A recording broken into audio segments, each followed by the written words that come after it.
One East Side resident spent hundreds of hours on their Christmas musical light extravaganza. We'll take a closer look. And learn how to use your fireplace responsibly this winter season.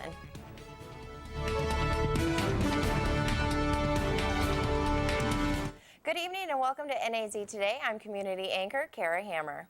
And I'm student anchor Imani Payne. Thanks for joining us. Our top story tonight, just after midnight, a semi-truck veered off of I-40 near Flagstaff, hit a large pine tree, and burst into flames. Fortunately, both occupants escaped with minor injuries, and the truck was not hauling hazardous cargo.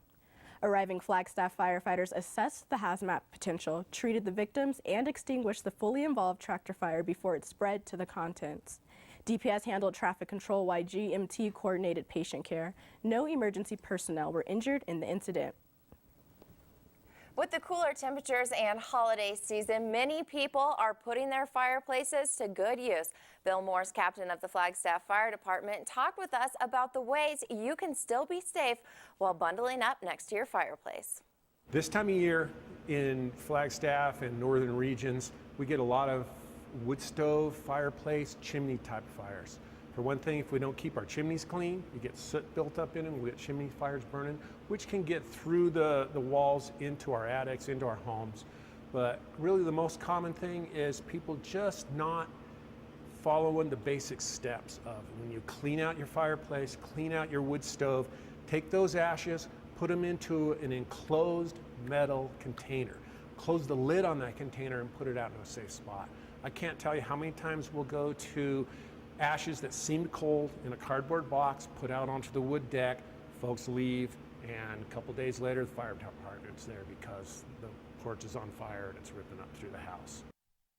Thursday, we will bring you the story of two families whose lives have already been turned upside down as a result of their homes catching fire. Well, recently, issues regarding Grand Canyon's skywalk on the Wallapai Reservation have been under consideration for appeal with Supreme Court justices. According to lawyers representing the Las Vegas developer who invested $30 million to develop the Arizona attraction, Wallapai Tribal Court does not have authority to hear their case over disputes of management fees and incomplete visitor center. Yeah, that's right. And San Francisco's Ninth Circuit Court of Appeals has sided with the Wallapai tribe, denying lawyers' appeals early Monday morning. The issue is ongoing. Well, moving on, last week we spoke with the director of a local nonprofit victim witness service. Yeah, and a group of students here at NAU are reaching out to this charity with fundraising efforts. NAZ Today's Emily Kane has the latest. NAU students are reaching out for a local nonprofit, Victim Witness Services in Coconino County. I'm here with one of those students today to tell me how they're helping. How are you doing today, Travis? Wonderful, thank you. So how are you guys helping with this issue? Well, we, for one of our course requirements, Women and Gender Studies 191, we decided to host a fundraiser here in the Flagstaff community to benefit Victim Witness Services, the local nonprofit. We went around town, spoke with several business owners. They were all very supportive, so we hosted a bake sale, and all the funds that we did raise went directly towards the Emergency Financial Assistance Program Victim Witness offers for victims of crime, somebody that might need help, financial assistance right then, maybe put them in a hotel, pay for a meal if it wasn't safe for them to go back home that night, things like that. Right, and so why did you and your class decide to pick this specific nonprofit? Well, after developing an understanding of how important it is to help victims of crimes, we decided that we wanted to contribute in some way. We wanted to be able to make an impact in somebody's life in that sense. And so, right. And overall, what does this issue mean to the community and to you personally? Well, I can tell you that through our fundraising and talking, working with the community, a lot of people were aware of Victim Witness Services, and some of the people we even spoke with were very happy to see that we were doing this fundraiser because they had benefited from their services in the past. And so that meant a lot. When somebody would thank you, stop you and thank you for what you were doing in fundraising, say, you know, hey, these guys really impacted my life, and I want to thank you for what you're doing. Well, thank you for coming in today, Travis. I appreciate it. Thanks for having me. It's a pleasure. For NAZ Today, I'm Emily Kane.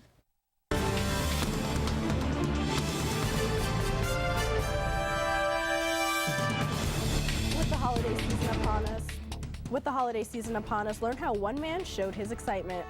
And one local girl spends her free time racing sled dogs. Find out why coming up. Hi, I bought Pepsi Next. What's Pepsi Next? It's the latest cola from Pepsi. It's got real cola taste with 60% less sugar. Real cola taste, 60% less sugar. Yeah, I know. It's unbelievable. But this is the most impressive thing I've ever experienced in my entire life. Oh, definitely.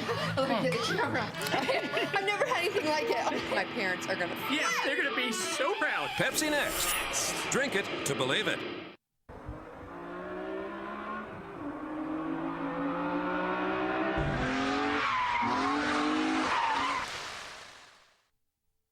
Regular maintenance and inspection are important to the overall health in your car. Check coolant levels to see if you're low on coolant and recognize that overheating may be caused by a low coolant level. Regular maintenance calls are necessary to ensure your vehicle is performing efficiently.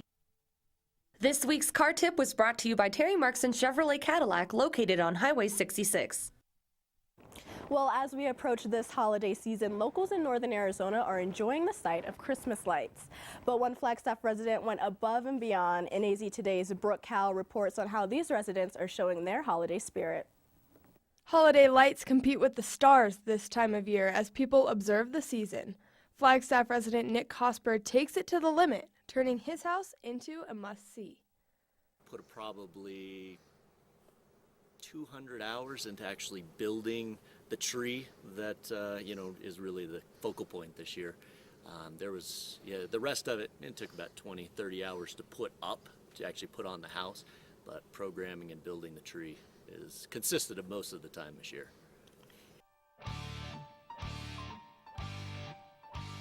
After building a float for the 2012 Flagstaff Festival of Lights Parade, Cosper became inspired to take his creativity to the next level.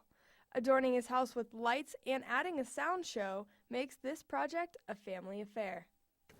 I've seen occasional YouTube videos of, lights dancing to music. You'll see that when you come in and watch the show, my sons actually do a lot of the narration in between songs. So it makes it a little bit of a family event, but all the work really fell on my shoulders, which I gladly take. It's my project. Cosper invites all to enjoy the free show, but also accepts donations that he contributes to fallen service officers throughout Coconino County. Wishing you a happy holiday, I'm Brooke Cowell. Now that's a light show. What a sight. Yeah, it definitely is. And if you'd hope to check it out, the house is located in East Flagstaff at 6376 East Avenue Canyon Drive. And for more information on the lights or to make a donation, you can visit flagstaffchristmaslights.com. Well, if you're a winter sports fan, you can keep up with skiing and snowboarding, but sled dog racing is a popular winter sport here in Flagstaff. NAZ Today's Emily Kane met with a local student who dedicates her time to these races. Winter sports are popular activities in Flagstaff. People come from all over Arizona to participate in Flagstaff's annual dog sled races.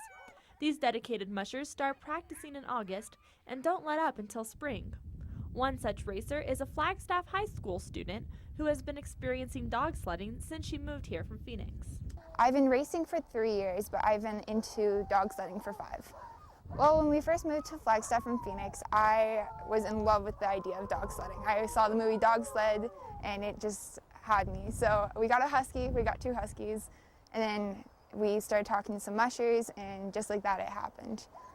During dog sled racing, we just kind of go off trails and see who can go the fastest. It just depends on what race you're doing. Right now we're doing distance, see how far we can go. Well, every day we have to go feed the dogs, of course, and that requires a lot of food, and then we have to pick up droppings and then do waters, so there's a lot of different things we have to do. It's really taught me to keep a schedule and try to balance homework and doing dogs, and just overall it's taught me a lot. With responsibility, it's a great start to have a schedule down and really be prepared.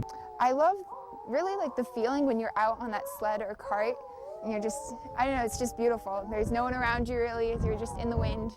It's a great feeling. Kayla practices every Saturday morning to prepare for her upcoming race. She will enter in the Mormon Lake Sled Dog Race in January. For NAZ Today, I'm Emily Kane. Next few days, meteorologist Lee Bourne has more. Stay with us. Snoring can be more than a mild annoyance. It could be a sign of a much deeper problem with your sleep pattern. If you suffer from sleep disturbances, trust the Mountain Heart Sleep Center in Flagstaff for effective treatment. With a full-time staff led by Dr. Stephen Marks, your corrective care is immediate with no need for a referral. And they're the #1 accredited sleep center in northern Arizona. Mountain Heart Sleep Center, for a good night's rest.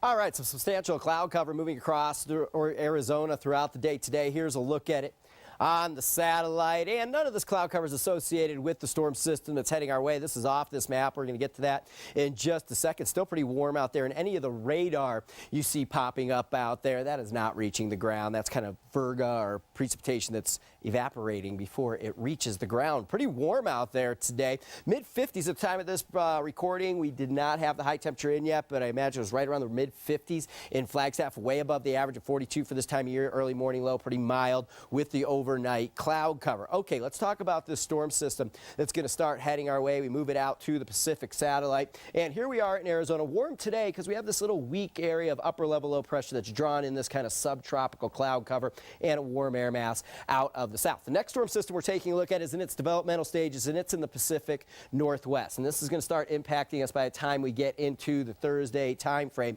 And there's a couple things in play here with this storm system, and number one is this developing trough of low pressure. Number two is this developing ridge of Pacific high pressure. And this ridge of high pressure is actually going to impact the track of where this low pressure goes. So here's a fast forward 24 hours where this storm is tomorrow right off the Southern California coast, and it's a pretty strong, compact storm system. And we'll see tomorrow cooling temperatures, increasing wind throughout the day, along with increasing cloud cover. Notice also this high pressure is continuing to grow and expand. And as it does again into Friday, that's what's going to force this area of low pressure south all the way down into Old Mexico. So by Friday, it's south of the state of Arizona. Still pretty decent chances of precipitation with this storm, although the forecast is a little bit tricky because models are all over the place with how much moisture is going to make it in. A lot of times when storms go way south and into Mexico, it's the southern portion of the state that gets most of the moisture, and I have a feeling that's the way this is going to work out. One model brings no moisture north of the Mogollon Rim, although we're taking a look at another model which I hope comes into play, and this is the General Forecast System model, the GFS, and it brings a bullseye of about 0.8 of an inch of moisture all the way from southern Arizona up to the Mogollon Rim. You get north of the rim up to around Flagstaff area, and we're in the 1/10 of an inch to a 1/4 of an inch area, and then you start getting more south and you start getting more. Snow levels are going to remain high with the storm system's southerly track right around 6,000 feet, and I have a feeling there's probably several inches of snow for locations above 6,000 feet with some pretty decent rainfall for the lower elevations. We could see up to 6 inches of snow across the Mogollon Rim area, or maybe nothing. It just depends how this thing really plays out. But I think we will have a couple few inches, and the moisture moves in early into Friday morning through the day on Friday. So overnight tonight, 25 degrees, mostly cloudy, decreasing clouds towards morning tomorrow. Cooler and then increasing clouds again, 42 degrees with winds gusting up around 40 miles per hour. So Thursday, everybody sees the increasing clouds, some gusty winds, much cooler temperatures than we were today, 57 in Sedona. And then we get into the extended forecast here, and I bring the snow into Flagstaff overnight into Friday and through the day on Friday, maybe much cooler. First day of winter on Saturday. That high pressure from the Pacific builds in into Christmas week, and we're in for some mild temperatures. And here's the way it looks for you in Sedona. Mid-50s, a little bit of rain into early Friday morning. I went a little long there, and sorry about that. Well, thanks for that update, Lee. I'm sure we can be looking forward to the weather this weekend. Yeah, maybe time for people to turn on their fireplaces and hopefully be safe using them. Yeah, indeed. And, you know, first day of winter, it should feel like it out there on Saturday. Well, thanks for joining us. We'll be back tomorrow night.